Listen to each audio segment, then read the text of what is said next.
இந்த அக்ஷய திருதியைக்கு வெறும் 1000 ரூபாய் செலுத்தி இன்னைக்கு ரேட்லயே அட்வான்ஸ் புக்கிங் பண்ணுங்க. பிரின்ஸ் ஜுவல்லரியுடன் நிறைய சேவ் பண்ணுங்க. அண்ணாமலை எப்படி அகாமடேட் ஆவார் அப்படின்னு இந்த மாநில தலைவர் மாற்றத்துக்கான வாய்ப்பெல்லாம் இருக்கும்போது அண்ணாமலையுடைய ஆதரவாளர்கள்லாம் அதற்கு எதிர்கோஷம் எழுப்ப அவர் ஒரு கல்ட் லைக் ஃபாலோவிங்க பாஜக ஒரு பிரிவு பதில உருவாக்கி வைக்க அதையெல்லாம் அகாமடேட் பண்றதுக்கு அண்ணாமலையை எப்படி ரீபொசிஷன் பண்ணுவாங்க பாஜகவில் என்பதெல்லாம் வரக்கூடிய நாட்களில் விரிவாக அலசப்படும். இன்னமும் கூட இட் இஸ் நாட் அஃபிஷியல்.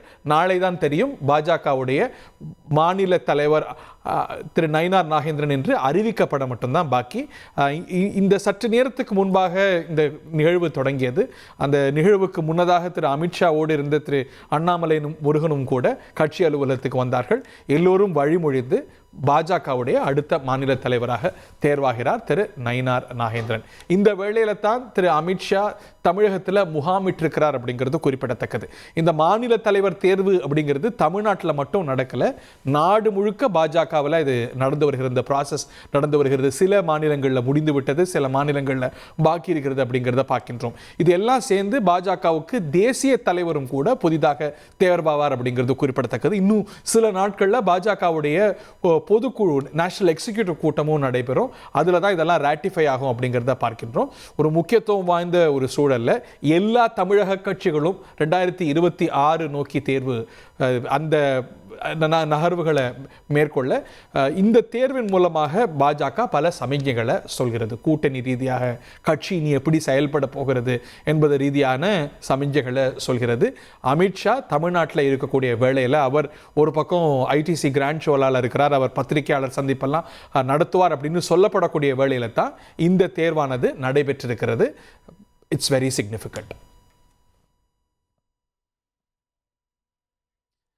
நம்முடைய திரு ரமேஷ் துக்ளக் ரமேஷ் மூத்த பத்திரிகையாளர் தொலைபேசி வாயிலாக இணைந்திருக்கிறார். திரு ரமேஷ், சாய்ஸ் ஆஃப் நயினார், திரு நயினாருடைய தேர்வின் மூலமாக பாஜக சொல்லக்கூடிய சமிக்ஞைகள் என்ன உங்க பார்வையில்?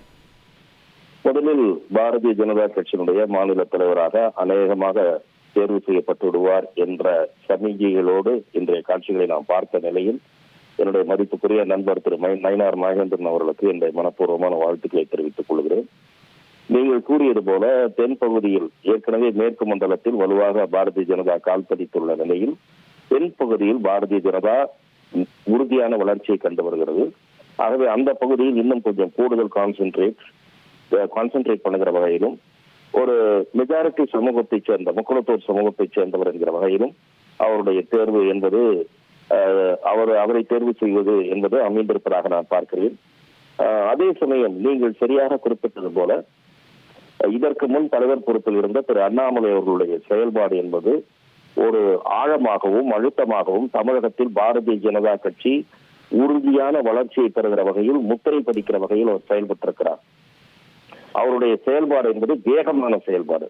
இவர் அவ்வளவு வேகத்துடன் செயல்படக்கூடியவர் அல்ல. அண்ணாமலை அவர்கள் அதிரடியாக செயல்படக்கூடியவர். உதாரணமாக சொல்ல வேண்டும் என்றால் காங்கிரஸ் கட்சியில் தமிழக காங்கிரஸ் தலைவராக திரு பழனியாண்டி அவர்களும் இருந்திருக்கிறார், திரு வாழப்பாடி ராமமூர்த்தியும் இருந்திருக்கிறார். வாழப்பாடி ராமமூர்த்தியினுடைய பாணி திரு அண்ணாமலையினுடைய பாணி. திரு நயினார் நாகேந்திரன் அநேகமாக திரு பழனியாண்டி அவர்களை போலத்தான் மென்மையான செயல்பாடு கொண்டவர்.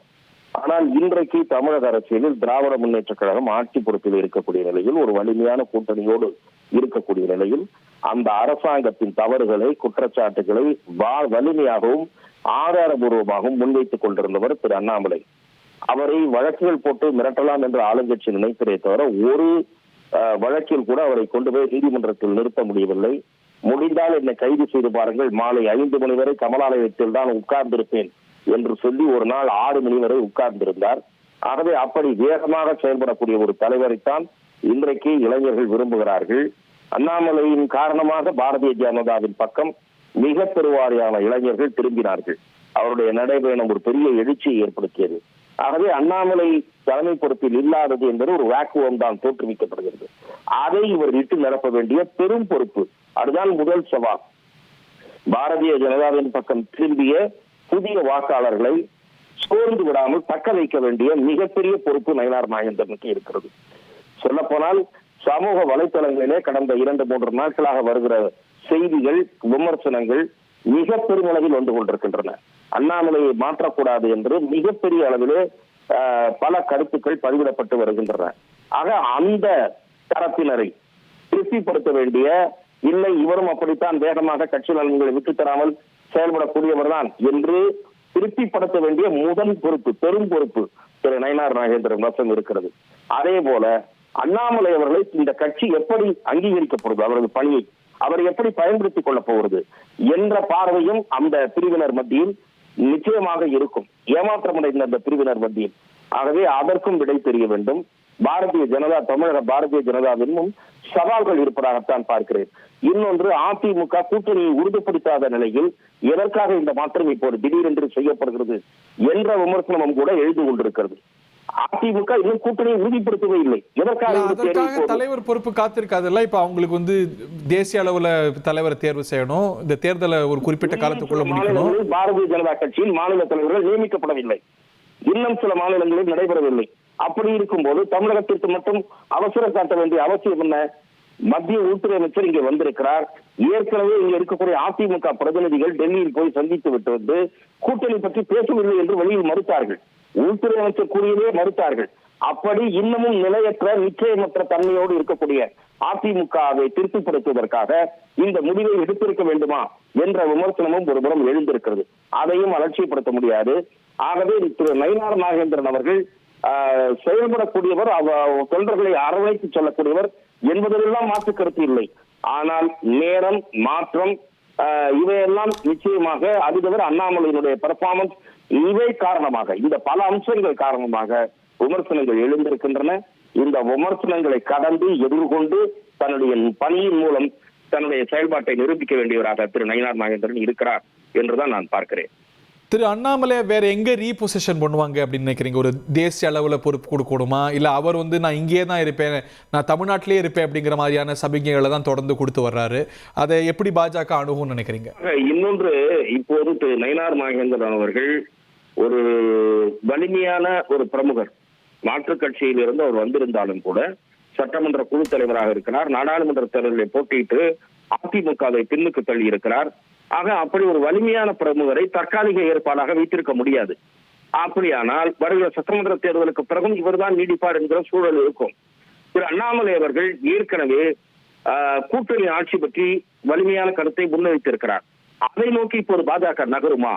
அதுவும் ஒரு நயினார் நாகேந்திரன் முன் உள்ள ஒரு சவால். திரு அமித்ஷாவே தேசிய ஜனநாயக கூட்டணி ஆட்சின்னு சொன்னார்ல.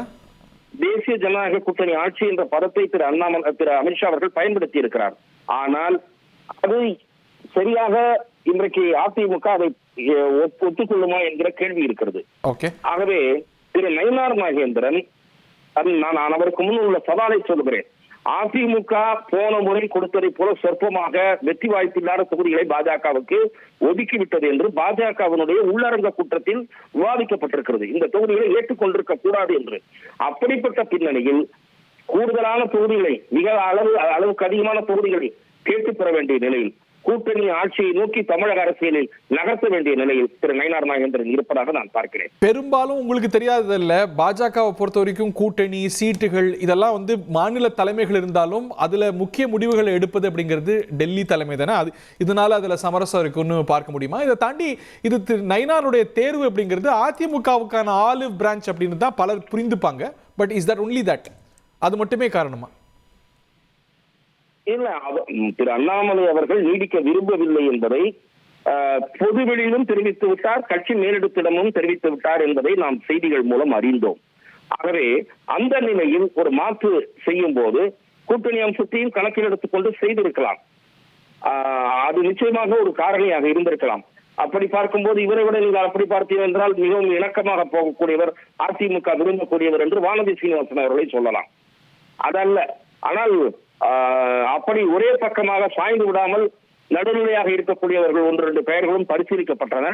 அவர்கள் எல்லாம் ஒருவேளை பெரிய சமூகத்தினர் அல்ல என்பதன் காரணமாக அவர்கள் பெயர் தவிர்க்கப்பட்டிருக்கலாம். ஓகே, அது consideration, that's not the only consideration நீங்க சொல்றத நான் புரிஞ்சுக்கிறேன். Thank you Mr. Ramesh. It is not the only consideration. Is community also a consideration? Is the area he belongs